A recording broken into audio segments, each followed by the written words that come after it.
Bonsoir à tous, bienvenue pour cette nouvelle tribune de l'actualité de l'Amérique latine et des Caraïbes. Je suis Lamia Walalou et avec Anaïs Fléché qui est de l'autre côté, on est très heureux de vous accueillir, très heureuse de vous accueillir pour cette conférence consacrée à l'Amazonie. On appelait ça l'Amazonie Forêt Monde, dans un moment qui est très particulier de l'histoire climatique mondiale. Alors depuis ce matin, justement, je réalisais que c'était ce matin à Belém, capitale de l'État du Pará. Donc au cœur de l'Amazonie brésilienne, on a un sommet de haut niveau, dont je crois d'ailleurs que Macron parle aujourd'hui.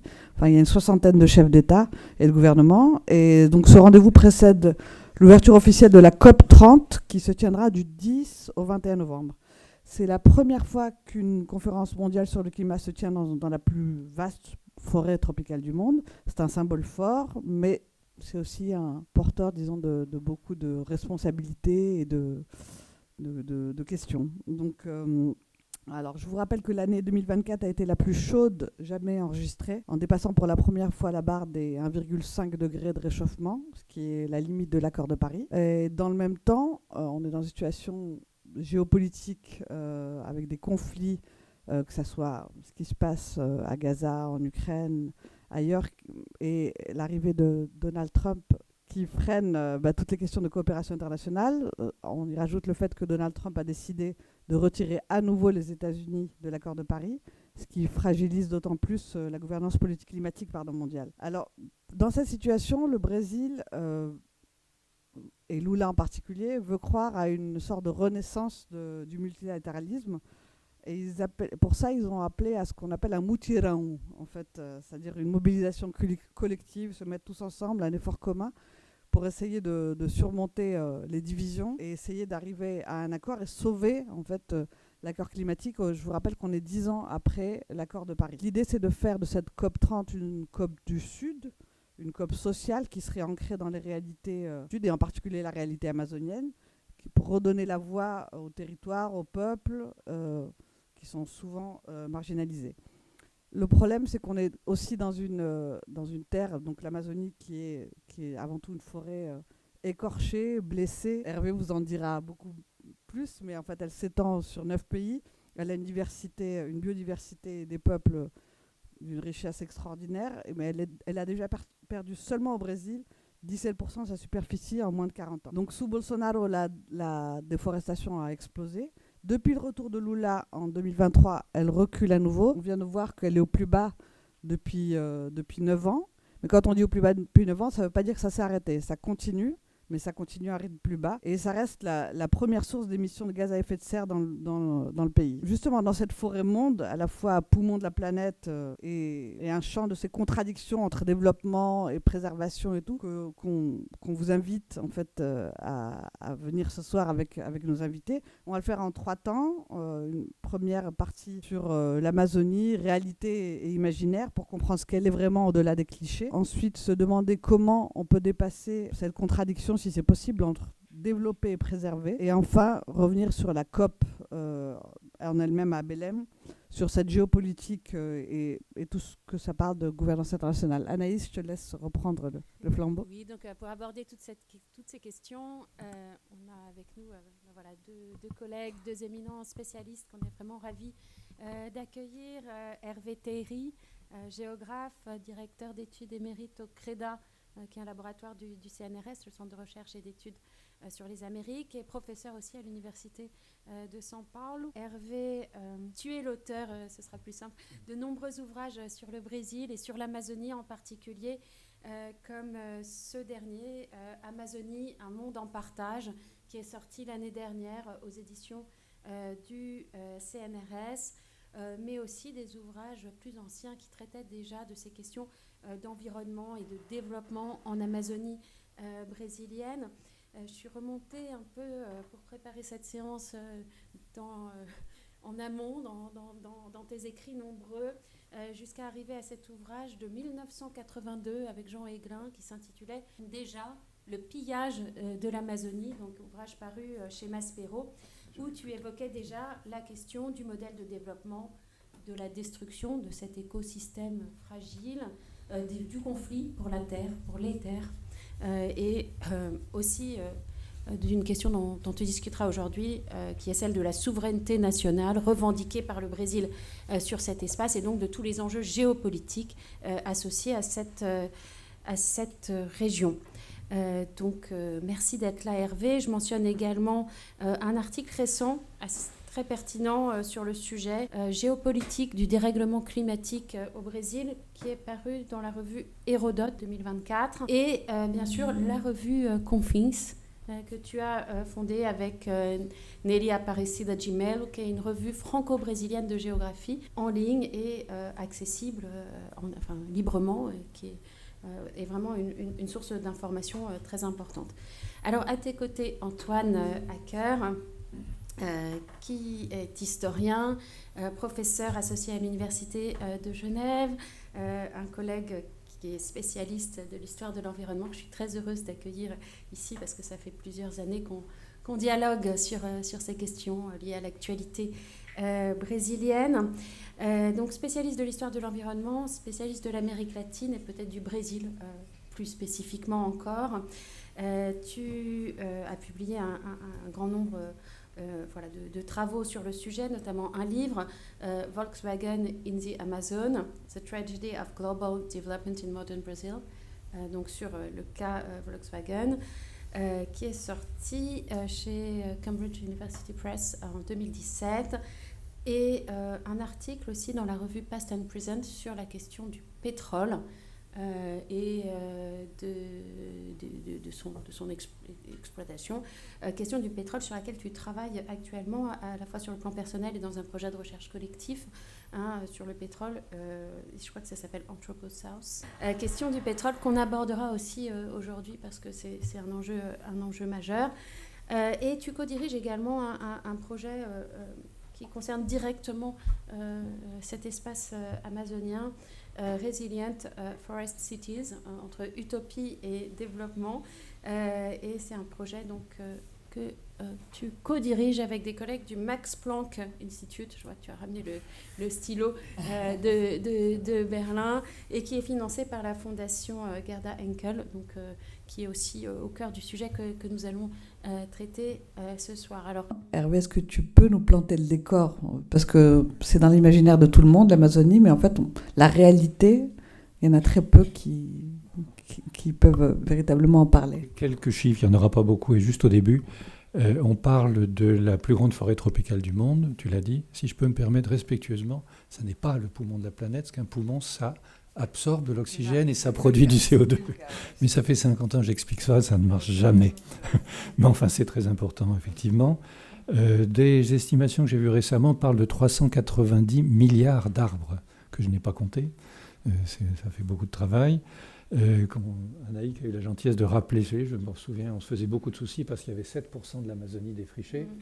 Donc on en est à 17, ce qui veut dire qu'il en reste 83 quand même. On ne sait pas, c'est pas mal. Donc c'est 5%, c'est 7 millions de kilomètres carrés de forêt amazonienne, c'est-à-dire 5% des terres émergées du monde.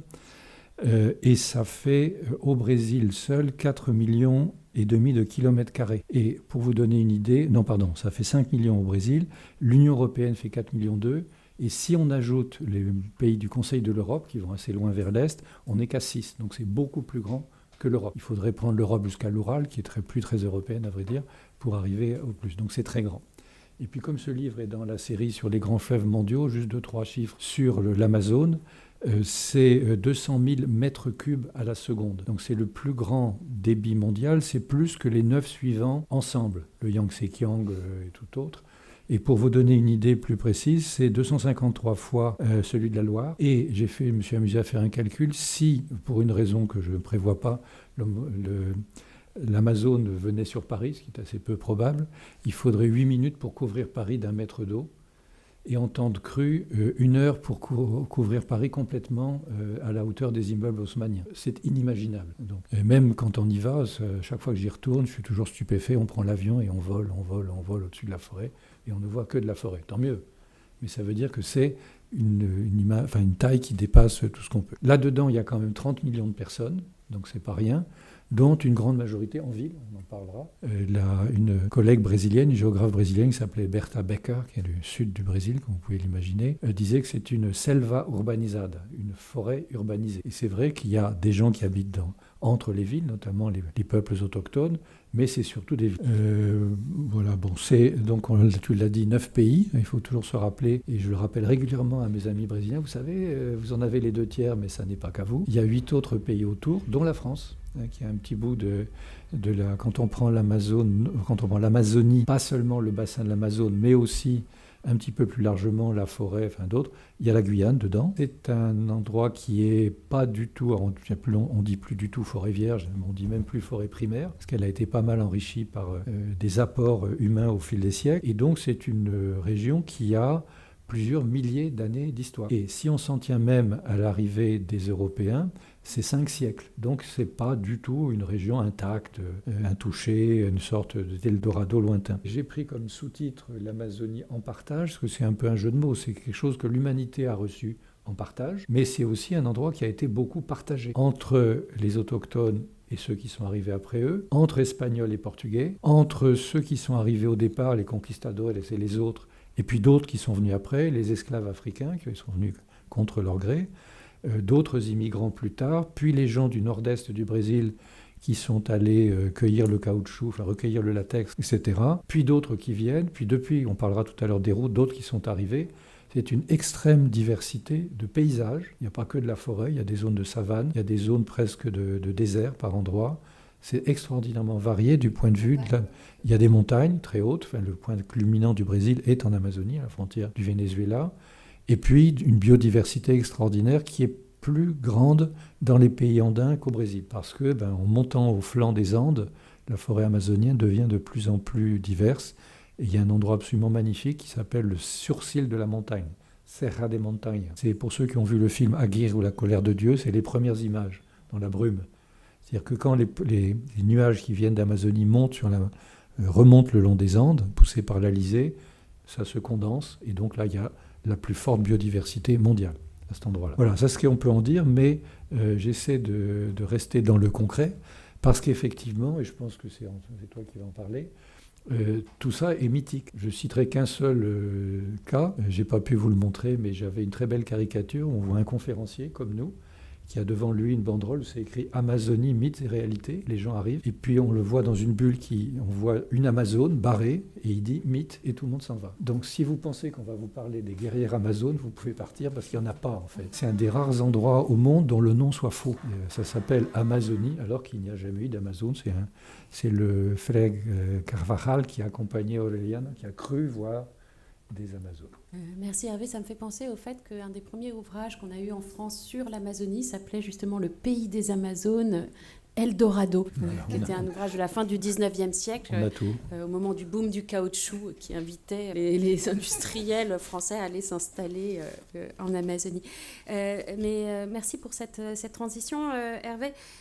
Alors Antoine, effectivement, parlait des mythes, de la manière dont l'Amazonie est souvent présentée comme une région sans histoire, alors que c'est totalement faux, on vient de le dire. Mais aussi, il y a cette image de la frontière qui est associée à l'Amazonie, souvent. C'est un espace qui est traversé par de multiples frontières depuis longtemps, mais c'est un espace qui souvent est pensé en tant que tel comme une frontière, une sorte de frontière qui ouvrirait vers un espace de nature infini où l'homme pourrait projeter ses désirs de conquête. Alors est-ce que tu veux peut-être revenir sur cette idée de l'Amazonie comme dernière frontière ? Du coup, je vais reprendre le mot que tu as prononcé juste avant de poser la question, qui est Eldorado, qui est...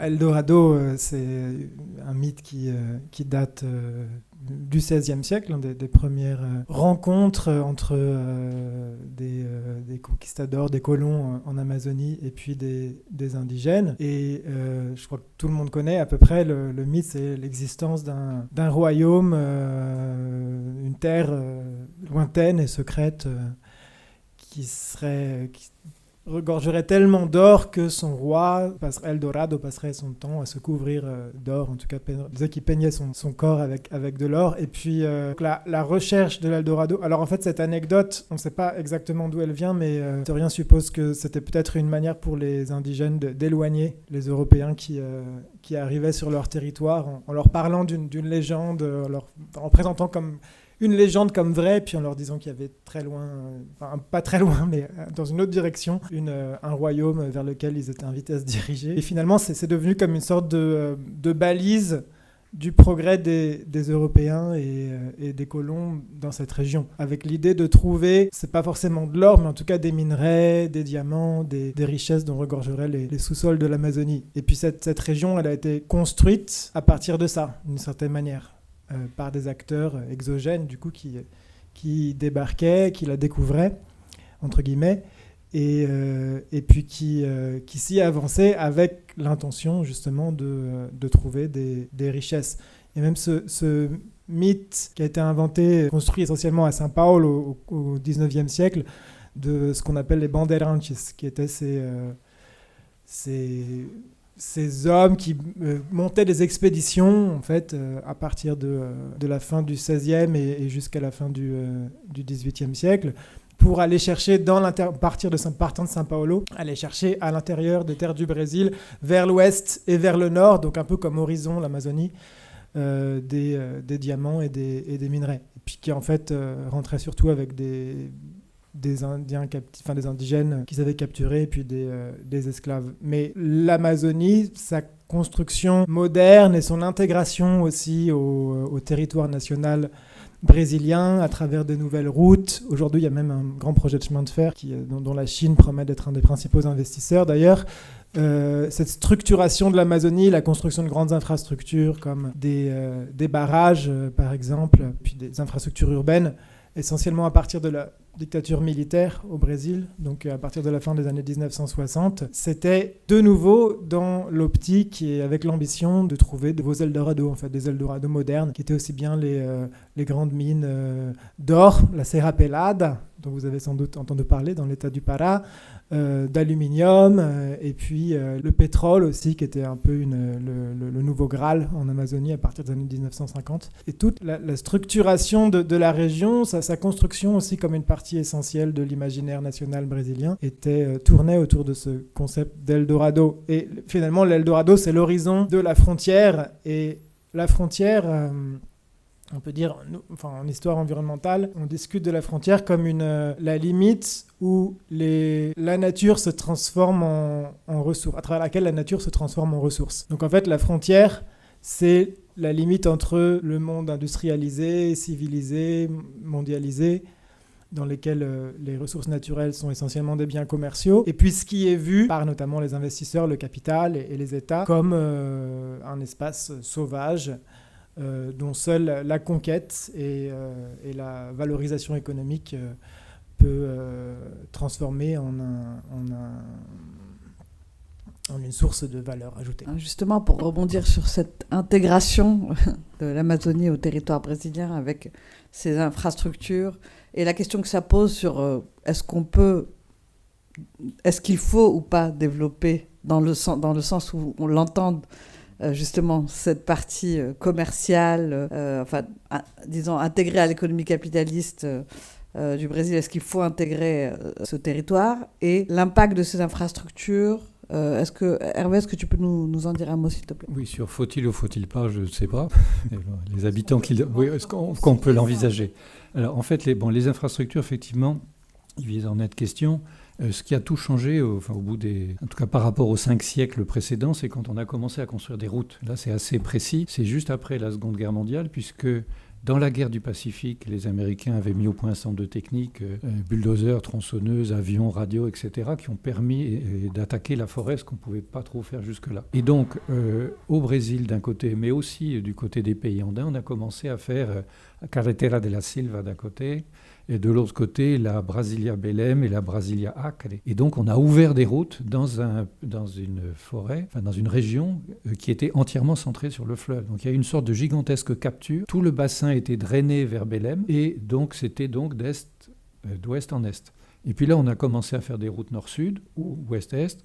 Et donc, il y a eu un changement complet. Donc, les routes sont la première chose qui a permis d'accéder aux ressources de la forêt et aux ressources minières. Et on a commencé aussi à construire des barrages, puisque ce fleuve énorme dont je vous ai parlé, on ne peut pas le barrer lui-même, il est trop gros. Par contre, on a commencé à faire toute une série de barrages qui ont permis de donner beaucoup d'électricité dans tous ces pays. Et une des raisons pour laquelle au Brésil, la principale production de CO2, c'est la déforestation, c'est qu'il n'y en a pas d'autre. On brûle assez peu de combustibles fossiles, il y a assez peu d'industrie, donc ce qui reste, c'est ça. Donc en fait, tout ça a complètement changé et ça a bouleversé totalement l'organisation du territoire, ce qui intéresse un géographe, et aussi la vie des gens. Il y a des gens qui vivaient au rythme du fleuve assez lentement, tranquillement, enfin bon, certains. Il y a eu le boom du caoutchouc, il y a eu d'autres choses, mais là, d'un seul coup, des routes sont arrivées qui ont défriché tout ça, on s'est mis à planter du soja, on s'est mis à ouvrir des mines, et puis les villes qui étaient à l'écart des routes ont végété, celles qui étaient sur les routes ont commencé à se développer. Quand j'ai fait ma thèse il y a 51 ans, j'ai visité une ville du Rondônia qui avait à l'époque 6 maisons de bois. Aujourd'hui, il y a 100 000 personnes. Donc il y a comme ça tout un changement qui est en train de se faire.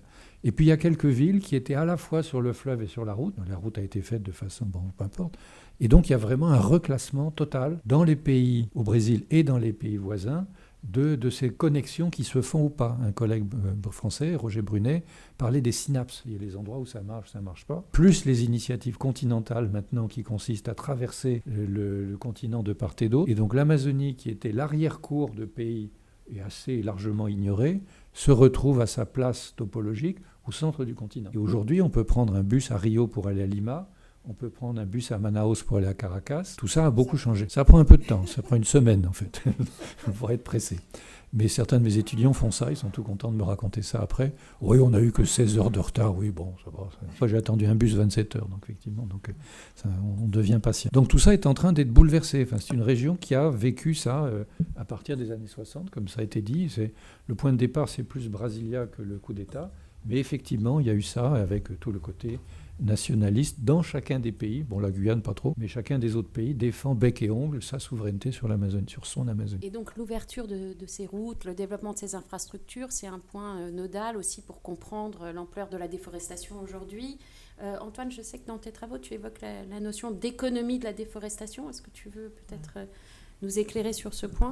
L'idée, c'est plutôt de parler de la dépendance à la déforestation dont souffre l'économie brésilienne, de certaine manière. En fait, il y a deux aspects, pour moi, deux niveaux. Il y a au niveau macroéconomique, l'excédent du Brésil en termes d'exportation, il est permis par essentiellement le soja, sur lequel le Brésil est leader des exportations vers la Chine. Le bétail, c'est la même chose, et le Brésil est leader mondial. Et puis, le pétrole qui n'est pas encore foré au large de l'Amazonie, mais ça pourrait être bientôt le cas.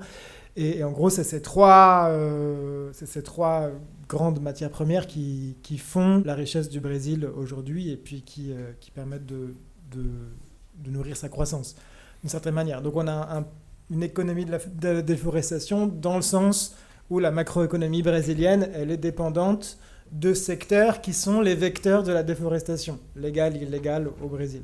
Non seulement en Amazonie, mais aussi dans le Cerrado, qui est une grande savane, qui est aussi un biome très très important, très grand, et où la déforestation est encore plus rapide qu'en Amazonie, puisqu'aujourd'hui plus de 50% du Cerrado a été déjà déboisé, à cause surtout du soja et du maïs. Et puis localement, ça veut dire que de plus en plus de gens, notamment dans cette région qui part de... Je ne sais pas si on a une carte du Brésil...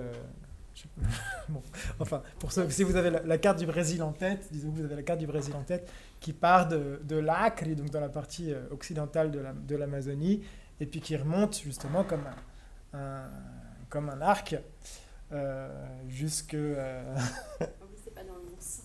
Jusqu'au Maranhão. Voilà, jusqu'à la limite entre le Nord-Est et Maranhão, c'est ça qui fait la limite entre le Nord-Est et l'Amazonie, et tout ce territoire qui est déboisé à un rythme accéléré depuis les années 60, 70. Et puis, donc, il y a une première partie de l'arc où on a une Amazonie qui est devenue savane, pratiquement, ou alors qui est faite uniquement essentiellement de champs de soja, où on ne reconnaît plus du tout la forêt tropicale qui pouvait encore impressionner dans les années, il y a 40 ou 50 ans. Et puis, il y a une deuxième couche de cet arc qui est plus vers l'intérieur de l'Amazonie et qui sont des territoires où la déforestation est extrêmement rapide. Et beaucoup aussi la déforestation illégale. Est-ce que vous pourriez justement expliquer la différence entre déforestation légale et illégale ? À peu près la moitié des terres dans ce territoire que le Brésil délimite officiellement comme l'Amazonie légale, à peu près la moitié des terres sont protégées, soit parce que c'est des démarcations indigènes ou des démarcations d'autres types de communautés,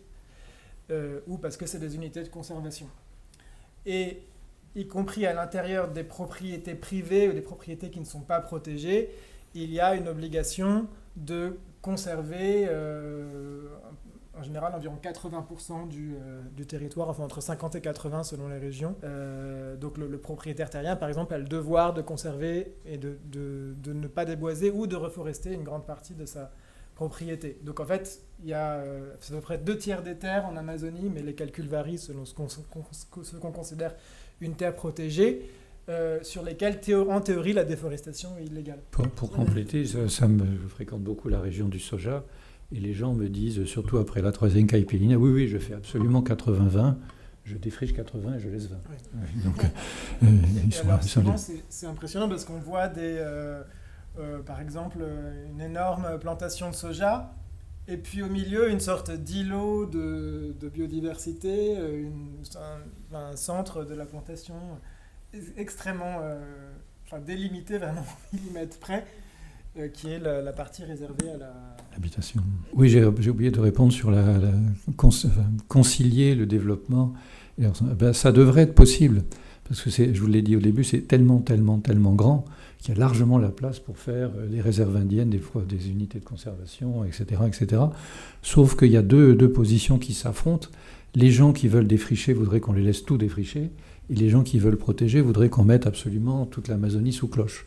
Et c'est des points de vue irréconciliables qui se font à coup de rapports de force et de changements. Donc il y a 2 points de vue contraires, alors qu'en fait c'est un des endroits, je vous ai dit, 30 millions d'habitants sur une superficie plus grande que celle de l'Europe, il ne devrait pas y avoir de problème. Et la plupart sont en ville. Il y a vraiment un débat depuis toujours, des gens qui sont très développementistes dans Lula, et des gens qui sont plutôt pour la préservation précieuse pour l'humanité tout entière de l'Eldorado, etc. Donc ça fait donc maintenant 50 ans que je vois cette discussion qui n'a pas l'air d'avancer beaucoup de part et d'autre. Quand même surtout ceux de la déforestation qui gagnent.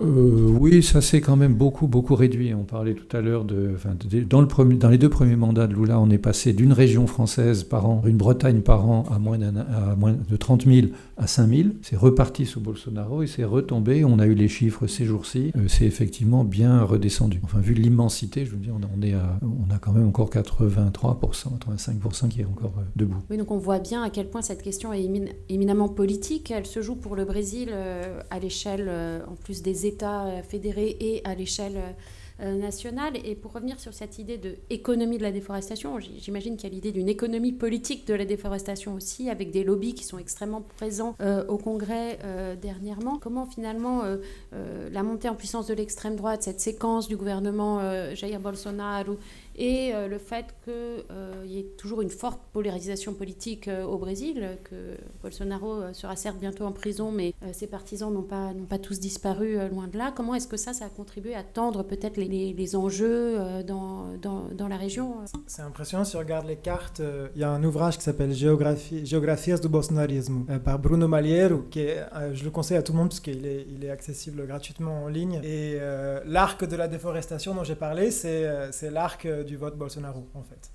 C'est vraiment stupéfiant de comparer les 2 cartes. Et c'est aussi l'arc du progrès de des religions évangéliques de la région amazonienne. C'est aussi l'arc du soja, c'est aussi l'arc du bétail, c'est l'arc des clubs de tir. Enfin, c'est tout à fait impressionnant, la corrélation entre ces différents phénomènes. Et finalement, on a eu quand même chez Bolsonaro, même si l'environnement ne semble pas être sa première préoccupation dans ses discours politiques, c'est quand même un domaine sur lequel il a distillé des messages très fréquents, très réguliers et très cohérents, et sur lequel il a beaucoup essayé d'agir.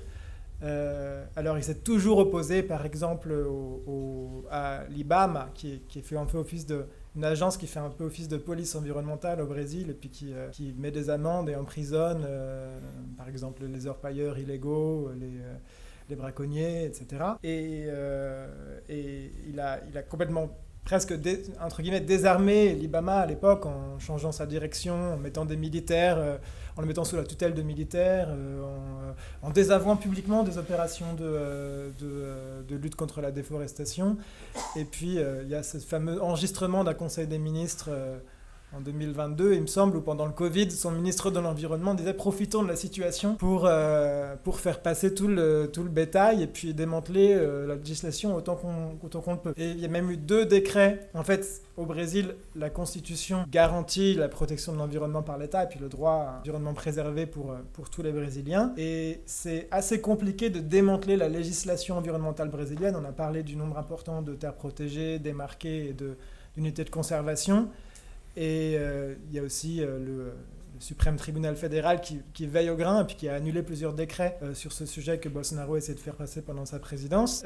Mais du coup, ce que Bolsonaro a fait, c'était vraiment essayer d'affaiblir le plus possible les administrations et finalement l'application, tout ce qui permet l'application de la loi. Et c'est pour ça qu'on voit de manière si rapide, là aussi c'est assez impressionnant quand on regarde la courbe, l'année suivant le départ de Bolsonaro, la déforestation repart très très nettement à la baisse. Et quand il rentre, elle était repartie très à la hausse. Donc ça c'est vraiment parce qu'il y a une sorte de déactivation et réactivation de la force de frappe des autorités fédérales, tout simplement. Et donc, en fait, si je raconte tout ça, c'est pour dire par rapport à ta question, que Bolsonaro, il offrait un gouvernement qui permettait la déforestation et qui donc rentrait, qui l'encourageait tout à fait, qui encourageait même la violence contre les je sais plus ce qu'il a dit pendant la campagne, il souhaite que tous les Brésiliens qui ont une propriété près d'une terre indigène possèdent une arme. Enfin, il y avait un certain nombre de déclarations qui vraiment étaient des encouragements quasiment à la violence. Et en fait, dans cet arc de la déforestation, la plupart des gens travaillent aujourd'hui chez des éleveurs de bétail, comme travailleurs ruraux, soit en août, j'étais dans j'ai visité le plus grand abattoir de JBS, qui est le grand groupe d'agronégoce brésilien. Et donc j'ai eu la chance de visiter ça, le plus grand d'Amazonie, dans la municipalité de Santana do Araguaia. Et puis c'est le premier pourvoyeur d'emploi local en fait. Et donc on est dans des régions où la déforestation, en fait, c'est trop tard parce qu'on a ruiné les sols à cause de la déforestation, des pesticides, d'une trop grande quantité de bétail et de soja. Et puis, la seule perspective, c'est d'étendre encore plus la frontière et puis d'intensifier encore plus le commerce du bétail. La dérégulation qui était offerte par Bolsonaro permettait d'aller dans le sens de l'intérêt des personnes qui habitent ces régions, de leur intérêt immédiat en tout cas. Oui, Bolsonaro qui aimait comparer les peuples autochtones à des hommes préhistoriques, ce qui c'était souvent présent dans ses discours. Alors si on continue sur le plan politique, finalement le retour au pouvoir de Lula, qu'est-ce que ça a changé ? On se souvient que dans son discours d'investiture, il avait présenté un projet de déforestation zéro. Tu as dit qu'effectivement, on a vu par, au fond, le simple retour en arrière à ce qui existait avant Bolsonaro, une tendance à la baisse de la déforestation. Mais le président Lula vient aussi de cette idéologie très développementaliste au point de départ. Et il y a la déforestation d'un côté, mais il y a d'autres dangers qui pèsent sur l'Amazonie. On a vu récemment que l'Institut brésilien du développement, l'IBAMA, a accordé une autorisation à la compagnie pétrolière nationale Petrobras pour commencer à explorer les réserves pétrolières du développement. Oui, de l'environnement, voilà, c'est ça. Ça révèle la contradiction. Du meio ambiente, oui, c'est tout à fait, lapsus tout à fait révélateur, effectivement. Merci, Antoine. Et donc, en fait, voilà, où est-ce qu'on en est sur les... Et puis, il y a aussi ce ministère de l'Environnement de Marina Silva qui a été un peu déshydraté. Finalement, ces contradictions entre... développement à tout prix, d'une manière très prédatrice, et puis préservation de l'environnement. On a l'impression que, certes, elle contribue à dessiner une géographie politique, enfin à dessiner des camps sur le plan politique, mais qu'elle passe aussi même au sein de...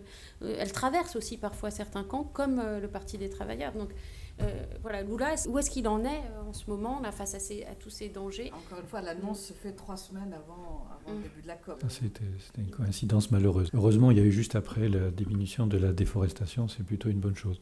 Mais je crois que Lula, on l'a dit tous les deux, n'a jamais masqué qu'il voulait surtout le développement de son pays. Il faut rappeler qu'il est né dans une région très pauvre et très sèche. Il a migré avec sa mère il a comme travaillé en usine, il a fait une carrière syndicale, il n'a pas de sympathie a priori amazonienne. Et donc il veut le développement de son pays. Et donc s'il peut le faire sans trop de dégâts, tant mieux. Et il a bien utilisé, c'est bien normal, l'idée qu'après Bolsonaro, lui, mettrait fin justement au déboisement à tout prix. C'était ce qui a permis au Brésil de revenir dans le concert des nations et de se refaire. Donc il l'a annoncé, c'est lui qui a demandé que la COP se tienne à Belém. Effectivement, le service forestier qui a été créé sous son mandat a repris de l'argent. Donc tout ça a bien marché. Mais je pense qu'effectivement, ça traverse. Alors quand on parle des autorités locales, effectivement, quand on va dans ces coins-là, tous les gens à qui on parle, les maires, les députés et les autres, sont pour le développement à tout prix. Et c'est pour ça que quand il y avait le programme du G7 pour l'Amazonie dans les années 90, où j'ai beaucoup circulé en Amazonie, la Banque mondiale voulait à tout prix qu'on donne le pouvoir aux gens localement. Et on a tous dit c'est une grosse erreur. Les gens sur place, soit volontairement, soit parce qu'ils sont sous la coupe de gens plus puissants qu'eux, ne sont pas du tout pour la protection de l'Amazonie. Donc il y a des contradictions aussi entre le centre des pays et les périphéries. J'ai enseigné à l'université de São Paulo, je me suis aperçu au bout d'un certain temps que l'Amazonie était dans le programme d'enseignement, mais personne ne le faisait. J'ai demandé qui est-ce qui enseigne sur l'Amazonie. Et le directeur du département m'a dit personne, parce que personne ne connaît. Je dis je suis désolé, parce que c'est peut-être bizarre qu'un étranger fasse ça. Oui, vas-y. Et donc je me sentais quand même un peu gêné. Donc au début de chaque cours, pendant 6 semestres, je commençais par, il y avait 80 étudiants devant moi, je dis qui d'entre vous est déjà allé en Amazonie? Il n'y en avait jamais plus de 2, en général des fils de militaires. Et donc ces étudiants qui étaient dans la meilleure université du pays, sur laquelle on accède par concours, etc., ils avaient les mêmes idées sur l'Amazonie que mes étudiants parisiens, c'est pareil. Et donc il y a des points de vue assez différents. Dans tous les pays du monde, le ministère de l'Environnement et le ministère de l'Industrie n'ont pas exactement la même position. Ça, je crois que ce n'est pas spécifique au Brésil. Et donc il y a des contradictions qui traversent les autorités fédérales, les États qui sont plus ou moins engagés en Amazonie, ceux du Sud s'en fichent complètement. Encore que, une des choses qui a été la plus intéressante, j'ai trouvé il y a 2-3 ans, il y a eu à 3h de l'après-midi, il faisait noir à São Paulo à cause des fumées qui venaient d'Amazonie. Ça, je crois que ça a fait prendre conscience aux paulistes à ce que, effectivement, en particulier aux producteurs de canne à sucre et autres, qu'ils le veuillent ou non, ils dépendaient un peu de l'Amazonie. Donc je pense qu'il y a vraiment tout un jeu de contradictions qui est compliqué. Et qui n'a pas forcément, c'est pas en Amazonie qu'il y a le plus. Donc, je ne sais pas si on parlera de souveraineté nationale, peut-être aussi. Oui, non, c'est très bien. Effectivement, cette question de la souveraineté nationale, elle est essentielle parce qu'on a aussi beaucoup d'acteurs internationaux qui sont présents en Amazonie et je pense que ça peut aussi nous amener après à discuter des enjeux de la COP. Juste rapidement, je voulais savoir sur le pétrole, en dehors du symbole, quel est le danger concrètement, justement, pour un géographe, en fait, d'accepter de creuser là, en fait. Ce qu'on craint, c'est un syndrome du golfe du Mexique, et pas d'Amérique, qui a effectivement, il y a eu une grosse fuite pendant longtemps, etc. C'est toujours possible, mais il faut quand même savoir que le Brésil force pas mal de mètres d'eau depuis une quarantaine d'années. Il a ses principaux gisements en mer, on rappelle le pré-sal, et qu'avec des techniques assez modernes, et que jusqu'à présent, je touche du bois, il n'y a jamais eu le moindre problème. Et le puits qui a été autorisé il y a quelques jours, c'est un puits d'exploration qui est à 180 km de la côte, et pas du tout dans le delta de l'Amazone, beaucoup plus au nord, c'est-à-dire pas très loin de la Guyane française en réalité, où on a aussi fait des forages pas mal, on a trouvé de l'eau minérale, donc c'est peut-être pas très utile. Et donc, si c'est fait correctement, on peut le souhaiter. Et on est à peu près sûr qu'il y aura du pétrole, puisque la marge continentale, on trouve du pétrole depuis São Paulo jusque dans l'état de Bahia, et on en trouve après au Venezuela, il y a du pétrole. Et on le sait d'autant plus que les techniques qui ont été mises au point par la Petrobras dans des forages très profonds, on les a appliquées après coup en face, c'est-à-dire en Angola et ailleurs, on en a trouvé aussi. C'est là, je ne vais pas vous expliquer la géologie, mais c'est des genres de pièges à pétrole. Donc ça a du sens de forer par là. Il ne faut pas forer dans le delta de l'Amazone. De toute façon, la nature se charge de l'empêcher, puisqu'en fait, il y a à peu près 2 milliards de tonnes de sédiments qui arrivent tous les ans. Et donc, en fait, il n'y a pas de delta de l'Amazone. Il y a un delta, mais il n'y a pas de cône de delta, parce que ça s'enfonce. Il y a environ 7000 mètres de sédiments. Donc s'il y a du pétrole, il faut aller le chercher très loin. Donc ça ne sert à rien de forer dans le delta de l'Amazone. 7000 mètres. Ouais, c'est-à-dire que ça enfonce la croûte terrestre. En 1955, les Petrobras avaient foré du pétrole à Nova Olinda, avait trouvé un puits dans l'état de l'Amazonas. Et puis, ça avait fait énormément parler au Brésil. On a du coup créé une sorte de petite ville. Ça fait partie de ces villes amazoniennes qu'on explore dans notre projet, qui sont un peu des villes abandonnées du développement, en fait. Et donc, à l'époque, le ministre de l'Énergie avait parlé de Amazonia Saudita, de créer... C'était vraiment le rêve de faire de l'Amazonie grande productrice de pétrole, et qui a été ensuite un appétit qui a été aiguisé par les découvertes qui ont été faites au Pérou, en Équateur, et puis plus récemment dans les Guyanes aussi, au Suriname et dans la... Mais là aussi, la géologie est impitoyable, parce qu'en fait, pour que le pétrole soit piégé, ne remonte pas à la surface, il faut qu'il soit pris dans des plis. Et donc, c'est les plis pré-andins, comme on avait jadis le gaz à lac devant les Pyrénées. Et donc, il n'y a à peu près aucune chance de trouver du pétrole dans les cuvettes amazoniennes. On en a trouvé à Coralie après, mais il est pratiquement épuisé aussi. Et donc, il y a bien du pétrole en Amazonie, mais pas au Brésil, chez les voisins. Pour revenir sur la question de souveraineté, justement. Oui, alors ça, c'est quand même quelque chose auquel il faudrait faire très très attention, et que le président Macron avait, au G7 de 2019, à Biarritz, évoqué une fois de plus qu'il faudrait quand même que ça appartienne à l'humanité. Il a réussi à faire l'unité au Brésil, de Lula à Bolsonaro, sans aucun problème. Il y a au moins un point sur lequel les Brésiliens sont unanimes, c'est l'Amazonie, c'est à nous, l'Amazonie brésilienne. Donc ça, c'est vraiment la chose à ne pas dire.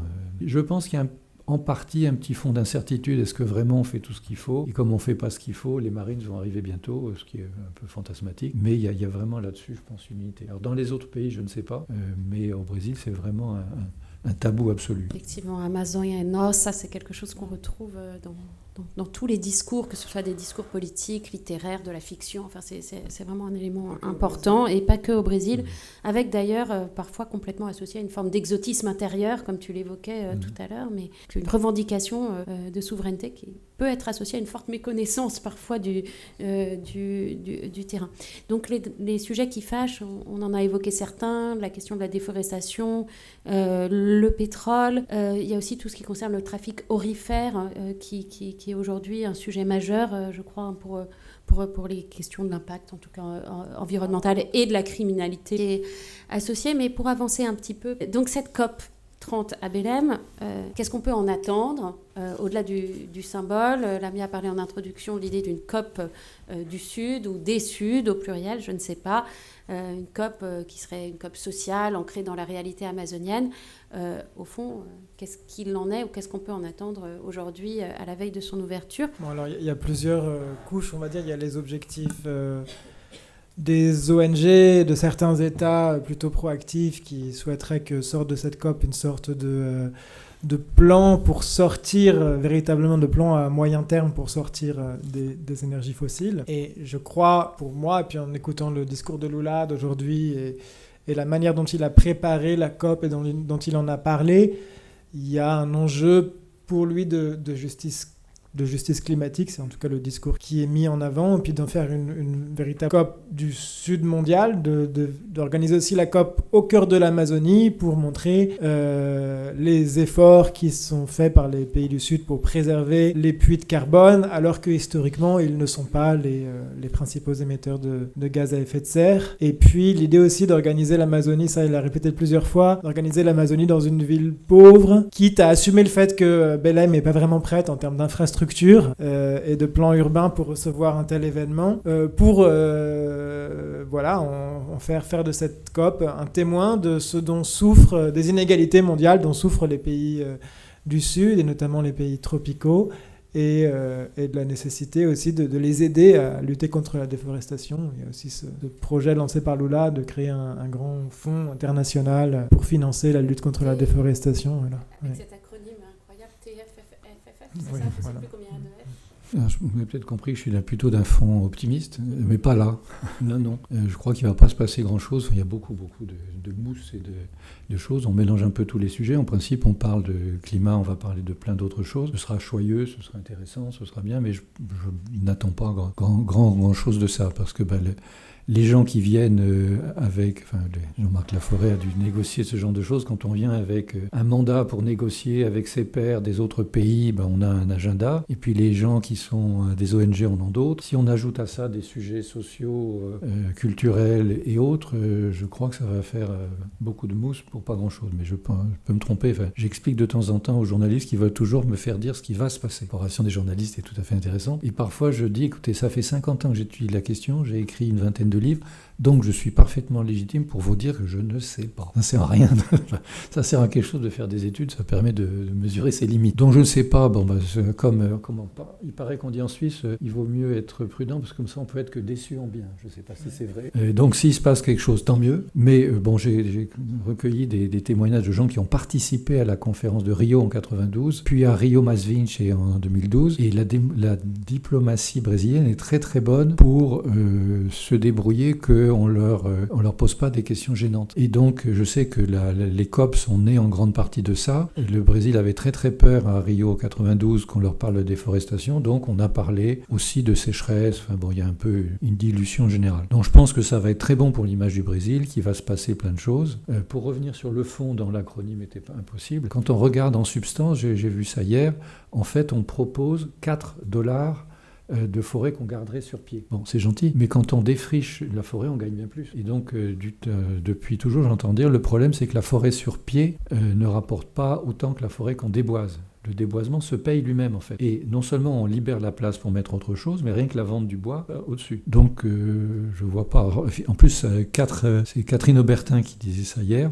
$4 par hectare, ça veut dire, je sais plus, 46 milliards, je crois, qu'il va falloir trouver pour rémunérer les forêts mondiales. Et les Congolais, les Indonésiens disent que c'est pas assez. Enfin bon, je vois pas très bien. C'est comme les forêts tropicales, non ? Tropicales, oui. Oui, non, on va pas remettre la taïga dedans, parce que sinon on n'en finit plus. Mais bon, je suis là peut-être plus pessimiste qu'il ne convient. Enfin, s'il se passe quelque chose, tant mieux. Enfin, si, il va se passer plein de choses, mais je pense pas qu'on va sauver le climat de la planète dans les 10 jours qui viennent. Je pense qu'il y a juste un point intéressant quand même dans cette COP, c'est que, et en lien avec cette idée de Lula de montrer ce que c'est qu'une COP dans un pays pauvre, on dit que Belém, ça va être une des métropoles les plus chaudes dans les années à venir, mais ça aussi parce qu'il fait toujours chaud à Belém, donc les températures chaudes sont stables tout au long de l'année et il n'y a pas vraiment d'hiver par exemple, et ça, c'est un peu ça qui fait la différence. Donc c'était une ville où il pleuvait tous les jours, et aujourd'hui tout le monde là-bas va vous dire qu'il pleut de moins en moins et qu'on le voit. Et c'est une ville,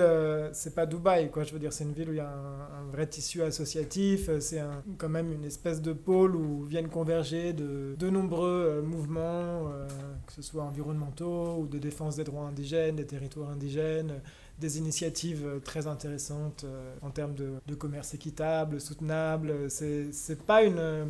Donc par rapport à la dernière COP, c'est pas une COP qui va se dérouler dans une tour d'ivoire, et ça c'est intéressant, je pense. Il y a d'ailleurs un sommet des peuples, c'était une idée qui avait été inventée par Evo Morales en Bolivie en 2010, qui a lieu en même temps que la COP, grâce à ce tissu associatif très fort à Belém, et puis vers laquelle convergent aussi pas seulement des luttes environnementales, mais aussi des luttes antiracistes, des luttes sociales, puis toute la thématique de la déstructuration du marché immobilier qui a lieu en ce moment à Belém, par exemple, à cause de la COP. Et puis ça fait partie aussi du débat aujourd'hui. Donc je trouve que en tout cas, c'est une COP qui vraiment a lieu au milieu d'une ville où on parle des problèmes et puis où il existe des luttes sociales et environnementales. Ça, c'est un point dont peut émerger quelque chose, mais à mon avis, rien n'émergera de la COP officielle. Puis c'est plein d'ambiguïté parce que, par exemple, ceux qui organisent la presse, qui ont monté une sorte de club de presse local, c'est JBS, donc le champion de la viande, et Vale, donc enfin voilà, champion des mines, ce qui est quand même hallucinant qu'on ait pu autoriser ça. Mais aussi, bon, je voulais aussi vous faire agir sur le décalage entre ce discours global, en fait, qu'a Lula et la réalité locale, c'est-à-dire et avec les décalages de pouvoir entre les mairies, les États fédérés, les acteurs économiques. Comment tout ce discours sur l'Amazonie et sur le climat, quel sens ça a localement sur les populations ? Ça se passe à plusieurs niveaux. Enfin, les gens qui sont au bord de la survie ont tout à fait d'autres soucis. Il y a des contradictions tout le temps. Mais enfin, quels sont les pays qui n'en ont pas ? Là, c'est poussé à l'extrême. On peut même aller plus loin en disant que parfois des initiatives de développement durable ont des effets négatifs. Je faisais cours cet après-midi à distance avec mes étudiants. Il y en a un qui travaille sur les Lençóis Maranhães, c'est ce qui est un endroit magnifique. Il expliquait qu'on est en train d'y installer du tourisme durable et des éoliennes. d'éoliennes pour faire des énergies renouvelables. Sauf que du coup, ça chasse les populations qui étaient là jusque-là. Et donc parfois même, il y a des systèmes comme ça de développement durable plutôt destinés à des publics capables de payer, en ville par exemple, ou ce genre de choses qui amènent à exclure des gens. C'est constamment ce genre de retournement qu'on observe. Il faut ajouter au fait que quand on fait des éoliennes au Brésil, on ferme partout et on chasse tous les gens qui sont dedans. Alors que les collègues brésiliens qui sont venus en France, ils étaient tout étonnés de voir qu'en France, les éoliennes sont au milieu des champs et que les agriculteurs reçoivent une redevance. Peut-être qu'on pourrait envisager ce genre de mesures assez simples. Donc c'est très très très très compliqué. Il y a des retournements constants. Bon, il y a des gens qui jouent leur jeu. Dans les exportations, il y a aussi les mines. Quand on visite le gisement de Carajás, 18 milliards de tonnes de fer avec un chemin de fer de 900 km pour exporter, là c'est massivement un système néocolonial tout à fait clair, qui débouche à Dunkerque, à Fos et ailleurs. Le soja dont on parle, il sert à alimenter nos vaches, et donc le lait qu'on boit le matin est essentiellement à base de soja brésilien. Il y a des contradictions lourdes. Quand on demande c'est comment l'Amazonie, je leur dis c'est comment l'Europe. Vous me parlez de quoi? Vous me parlez du Danemark, du Portugal, de la Grèce? Les situations sont différentes, la taille est différente, les gens ne pensent pas pareil, donc dire l'Amazonie, c'est un peu aussi vague, c'est largement aussi vague que de dire l'Europe. En plus, il n'y a pas d'institution commune. C'est la question de la souveraineté. Je voudrais entendre un peu plus parler de ce sujet, comment il est concilié avec les intérêts privés des entreprises qui, comme vous avez dit, ont pas forcément un rendement, mais quand elles déboisent, elles sont déjà gagnantes dans le déboisement. Donc comment concilier les deux? Parce que vous avez parlé beaucoup de cette possibilité de conciliation, mais je voudrais aussi entendre parler à Antoine là-dessus, c'est-à-dire comment on fait, parce que l'exemple que tu as donné dans ta thèse est justement d'une antithèse entre la souveraineté nationale, c'est un souhait de souveraineté, et finalement une entreprise privée qui échoue et qui va à l'encontre de cette souveraineté nationale. Donc comment on fait pour concilier les deux? Il y a une scène assez extraordinaire au congrès de Davos où, lorsque Bolsonaro y a été, et Bolsonaro voit Al Gore dans l'assemblée, dans la réception, je sais pas, un cocktail après la plénière, et donc on lui explique que c'est un ancien vice-président américain, et puis il le connaît pas, donc il va le voir, et il lui dit on va faire de grandes choses ensemble en Amazonie, vous les Américains et nous, on va l'exploiter ensemble, et puis ça va être du win-win, et puis on va tous devenir riches. Et puis Al Gore répond je suis pas sûr d'avoir bien compris ce que vous vouliez dire. Enfin bon, voilà, toute la conversation est hallucinante. Il y a d'autres parties qui sont notamment sur la guérilla pendant la dictature militaire. Enfin, c'est une source assez édifiante. Mais non, je disais ça pour dire, en fait, je pense qu'on devrait s'interroger de ce qu'il y a aussi derrière cette idée de souveraineté. Parce que, bon, c'est vrai que la gauche tient à cette souveraineté sur l'Amazonie, mais traditionnellement, et notamment à l'époque du régime militaire, l'opposition de gauche et les mouvements sociaux entendaient le terme de souveraineté justement comme une lutte contre l'emprise des multinationales et du capital international, dont les infrastructures du régime, et notamment les routes, facilitaient l'arrivée et la pénétration en Amazonie, on va dire. Mais du côté des militaires et de la droite brésilienne, de l'extrême droite brésilienne, c'est plutôt des thèses assez complotistes qui considèrent qu'il y a une sorte de complot. Il y a plusieurs livres qui s'appellent le complot. Il y a un livre qui s'appelle La Mafia Verte. La Mafia Verte, voilà, le sous-titre c'est le complot indigéno-environnementaliste ou quelque chose comme ça. Et en fait, qu'est-ce que c'est la souveraineté de l'Amazonie ? La vraie souveraineté, à mon sens, c'est plutôt la souveraineté des personnes qui vivent de cette forêt directement, qui vivent depuis longtemps sur leurs terres et le devenir de ces terres. Et je pense aux démarcations des terres indigènes, qui est un outil qui fonctionne plutôt bien, qui a été permis par la Constitution brésilienne de 1988. Et aujourd'hui encore, ce sont les territoires où il y a le moins de déforestation illégale. Je crois que c'est en dessous de 1% des terres démarquées en Amazonie. Donc c'est des terres dans lesquelles les activités d'extraction à large échelle et notamment minières sont interdites. Les grandes plantations sont interdites et où les indigènes gèrent eux-mêmes la terre, le territoire, et ça fonctionne. En tout cas, c'est le modèle qui fonctionne le mieux en termes de préservation de la forêt, et ça, c'est une véritable forme de souveraineté. Si on dézoome un petit peu et si on prend la question à l'échelle régionale, cette souveraineté nationale, là on parle du Brésil, comment est-ce que ça se combine avec d'autres acteurs, d'autres pays amazoniens? Je sais qu'avec la Colombie, notamment sous Petro, il y a eu quand même un certain nombre de chocs. Donc comment est-ce qu'on peut parler du Brésil aussi à l'échelle sud-américaine, quoi, et pas uniquement brésilienne, et comment cette question de la souveraineté peut se poser? À l'échelle amazonienne, il y a eu quelque chose qui a été fait du temps du régime militaire, où les pays voisins commençaient à s'inquiéter sérieusement de l'impérialisme brésilien, France comprise. D'ailleurs, on s'est abstenu soigneusement de faire le dernier morceau de la route entre Regina et l'Oyapock, et les Péruviens ont fait pareil. Donc en fait, un peu pour calmer le jeu, les militaires brésiliens avaient inventé le traité de coopération amazonienne, qui a calmé les choses pendant un certain temps. Puis il ne s'est pas passé grand-chose jusqu'à ce que, sous Fernando Henrique Cardoso, ça devienne l'OTCA, l'Organisation du traité de coopération amazonienne. Et donc là, il y a une coopération à l'échelle continentale qui consiste en grande partie à coordonner la construction des infrastructures. Donc il y a des initiatives prises pour raccorder les routes entre elles, etc. Donc les pays amazoniens qui avaient un morceau d'Amazonie qui se tournaient le dos se parlent, mais ils se parlent en grande partie pour coordonner leurs efforts de développement. Ceci dit, là, je crois, le peu que j'en sais,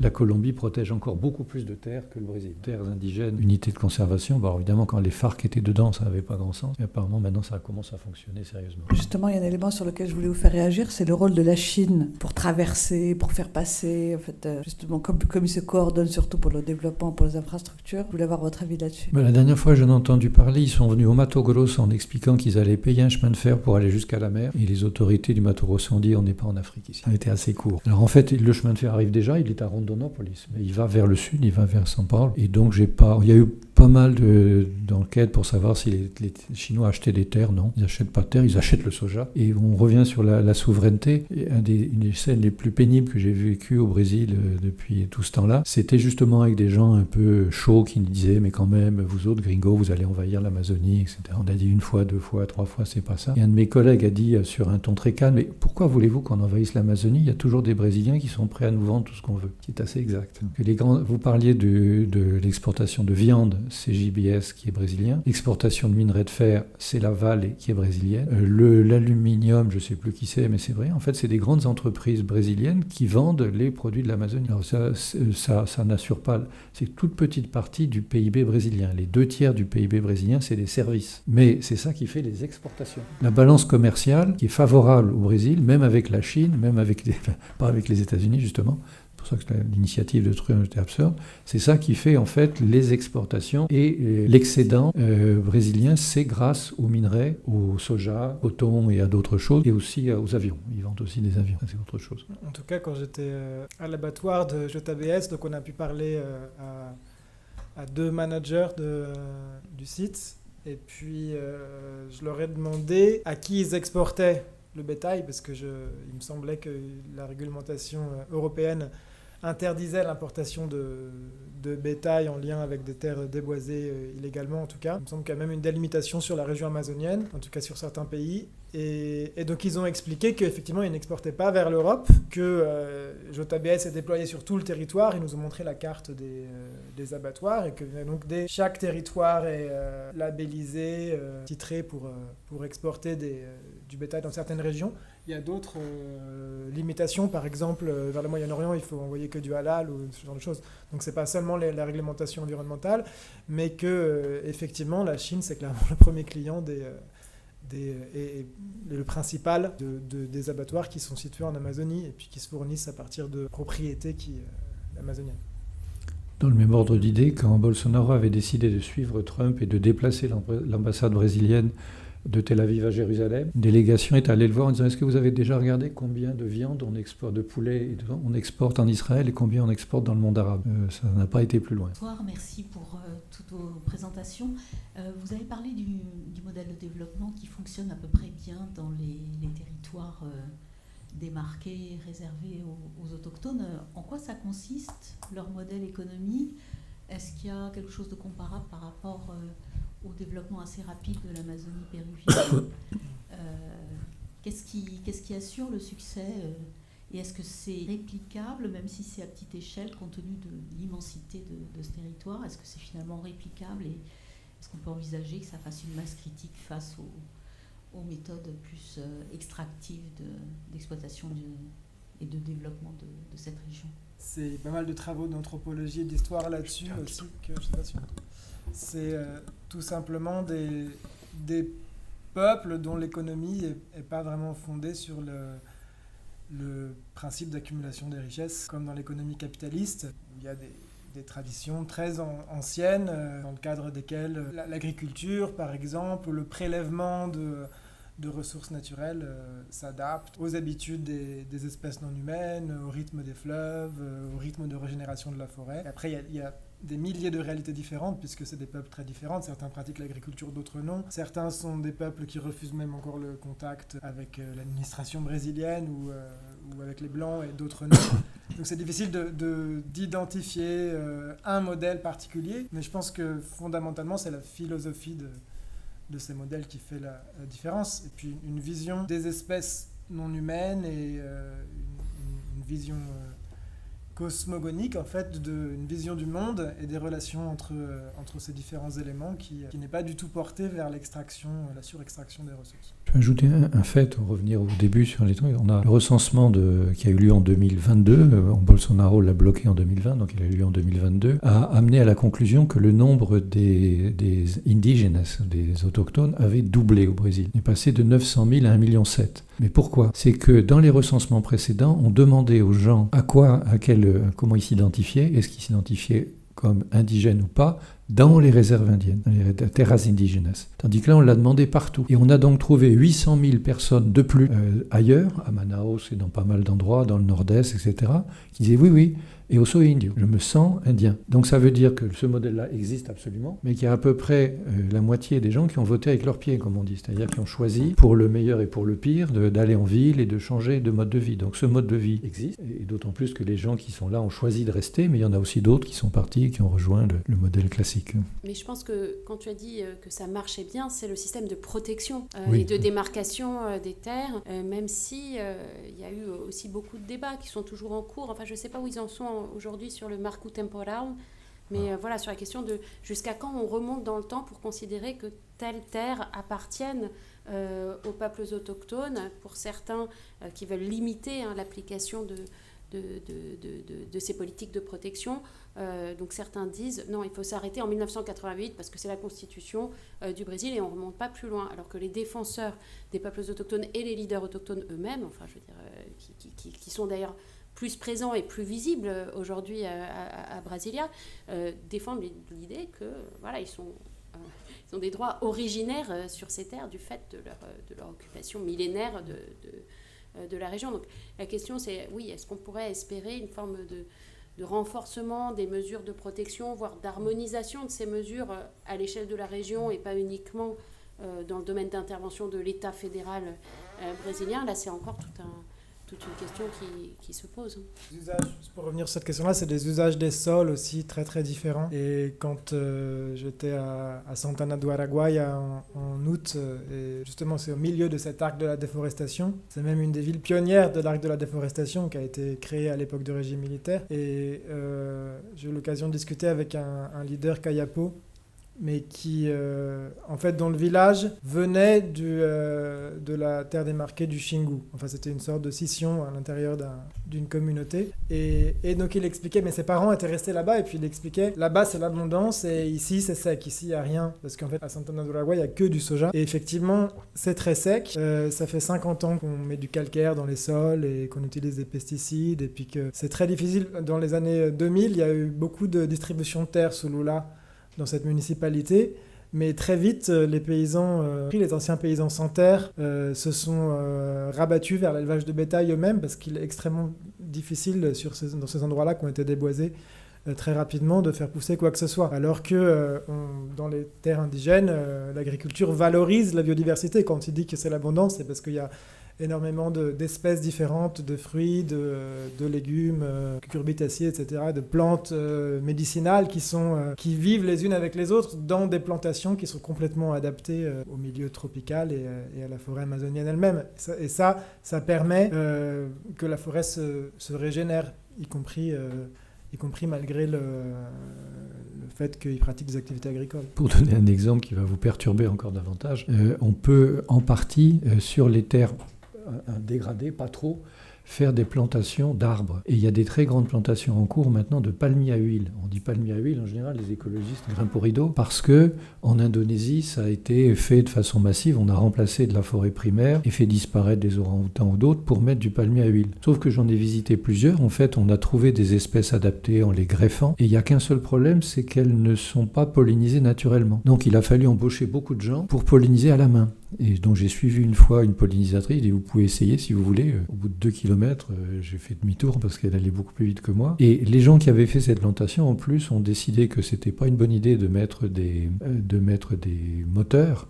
Et donc ils ont pris des buffles d'eau, water buffalo, qui donc traînaient les charrettes. Enfin, c'était très bien. Dans les zones plus élevées, c'était des mules. Avec un problème, c'est que les buffles, water buffalo, ont besoin d'eau. Donc en fait, chaque fois qu'ils faisaient un tour, il y avait un type qui les arrosait. Son métier, c'est arroseur de buffles. Bon, c'est bien. Ça fait de l'emploi et ça produit. Alors je dirais, est-ce que vous allez exporter cette huile de palme ? Et non, pas du tout. Le Brésil importe la moitié de son huile de palme. Donc déjà, si on peut faire quelques milliers d'hectares d'une forêt, c'est une plantation mono-espéciaire, mais c'est sur des terres dégradées. Donc je ne vais pas me faire l'apologie, je ne vais pas vous faire l'apologie du palmier à huile, surtout pas. Mais il y a des fois où on arrive à quand même à des systèmes qui se retournent complètement. Bonsoir, merci beaucoup pour les apports à la discussion. Puisqu'on a parlé d'actualité et qu'on a parlé d'économie de la déforestation, moi j'aurais voulu savoir comment vous analyseriez l'accord UE-Mercosur, dont on parle beaucoup en ce moment, à la lumière de tout ce qu'on a dit sur l'Amazonie et de tous les enjeux qui la traversent. Merci pour vos présentations. J'avais une question qui porte sur le conflit entre le Pérou et la Colombie, donc sur l'île de Santa Rosa, je crois. Je voulais savoir comment est-ce que le Brésil s'était positionné vis-à-vis de ce conflit, enfin si vous le savez, et est-ce que ce conflit grève ou non la coopération régionale en Amazonie ? Je peux répondre très rapidement, je n'en ai absolument aucune idée. Alors sur le Mercosur, c'est sur l'accord commercial entre l'Union européenne et l'association des différents pays connus comme Mercosur. On est contre le Mercosur. Bon, le Mercosur, il est là depuis un bout de temps. Est-ce que vous avez entendu le silence assourdissant des agriculteurs autres qu'éleveurs de viande, producteurs de viande ? Parce qu'en fait, beaucoup de gens sont pour, parce que ça va permettre un marché industriel aux produits européens, mais aussi à pas mal de produits agricoles européens. Et je comprends tout à fait l'inquiétude des éleveurs, parce que chaque fois que j'ai regardé quand on me demandait, c'est assez difficile de comparer le prix de la viande de bœuf, qui est la principale concernée, entre la France et le Brésil. Les autres pays, je ne sais pas. Parce qu'on ne coupe pas du tout le bœuf de la même façon. Donc il y a une seule pièce qui est la même, c'est le filet de bœuf. À chaque fois que j'ai regardé, c'était en moyenne 6 à 8 fois moins cher au Brésil qu'en France. Donc effectivement, si on ne bloque pas, mais apparemment il y a quand même un certain nombre, je comprends bien que les éleveurs de montagne ou les autres soient très très très inquiets, se fassent entendre. Mais j'avais parié que ça ne se ferait pas parce que la France bloquerait, et puis non, en fait les autres Européens ont pris le dessus. Et donc il y a des tas de mesures qui sont en train d'être mises en place avec des triggers et toutes sortes de mécanismes qui permettraient au-dessus d'un certain niveau de bloquer les importations pour calmer un peu les Français, notamment les éleveurs français. Mais je pense que c'est en train de se faire. Enfin, on va voir ça quand les différents parlements vont devoir valider. Je sais plus, il y a un terme technique que j'oublie. Ratifier, merci. Et donc je pense que ça va donner des débats animés en France. Mais en termes d'impact sur l'Amazonie, en fait... Aucun. Enfin si, dans le centre-ouest, on parlait tout à l'heure du Mato Grosso. Mais effectivement, il y a des accords assez précis. La viande d'amazonienne ne peut pas aller dans certains endroits parce qu'il y a un moratoire et aussi parce qu'il y a de la fièvre afteuse, tout bêtement. On ne peut pas exporter... il y a une frontière de la fièvre afteuse qui remonte régulièrement de plus en plus au nord, au Brésil. Quand on est dans une zone afteuse, on ne peut pas importer 1 kilo de viande en Europe. Et on ne peut même pas il faut sortir. Enfin bon, il y a toute une chose, tout ce qui fait qu'on le vend ailleurs. En Afrique, au Moyen-Orient, d'ailleurs. Mais a priori, sur la viande de bœuf, je ne vois pas d'impact sur l'Amazonie, du tout. Je ne vais même pas comparer avec le prix du filet de bœuf en Suisse, parce que là, on est sur des proportions. Sur la deuxième question, je ne connais pas du tout ce sujet, mais peut-être je vais répondre de manière un peu détournée, en rappelant qu'il y a eu quelques conflits militaires au cours du XXe siècle. Presque à chaque décennie, il y en a un, d'ailleurs, pas seulement entre la Colombie et le Pérou, mais aussi entre l'Équateur et le Pérou. Il y a eu une guerre. On sait que récemment, le Venezuela a menacé d'envahir une partie du Suriname, par exemple. Et on a parlé de la question de la souveraineté. C'est vrai qu'il y a, et de la diplomatie, il y a un grand vide diplomatique, c'est l'articulation entre ces différents États, ces différents pouvoirs nationaux qui détiennent une part de la souveraineté sur l'Amazonie. Et c'est peut-être aussi une partie de la réponse, parce que non seulement c'est complètement inenvisageable pour les Brésiliens, mais c'est même impossible, et il n'y a même pas le début d'un projet de ce sort de mythe de gestion internationale de l'Amazonie qu'on agite depuis la fin des années 80.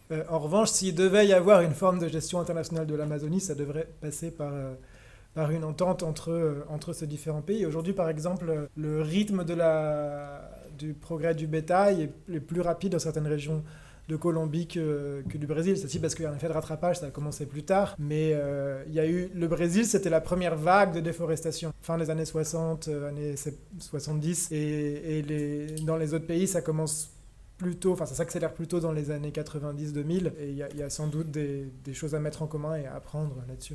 Moi, je suis étonnée par des formes de coopération, alors qui ne viennent pas des États ou des organismes officiels ou même des ONG, mais qui semblent quand même fonctionner entre les pays, qui sont celles des groupes de crime organisé et qui, eux, savent bien tirer parti de ces frontières et d'isolement de certains espaces.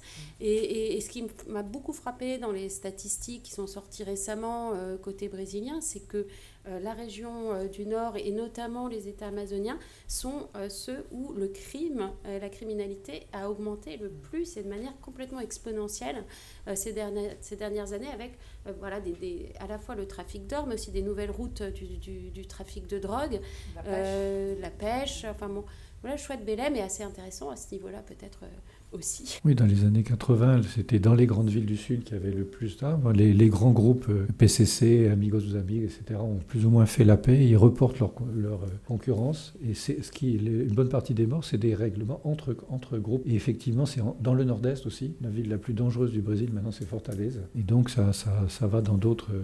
Ça va vers le nord. Eh bien, merci à vous deux. Je crois qu'il est l'heure de finir cette tribune. La prochaine tribune aura lieu le jeudi 18 décembre. Et elle sera sur Cuba. Et je voulais aussi vous pousser à aller voir cette exposition sur Amazonia, donc au musée du Quai Branly, en fait.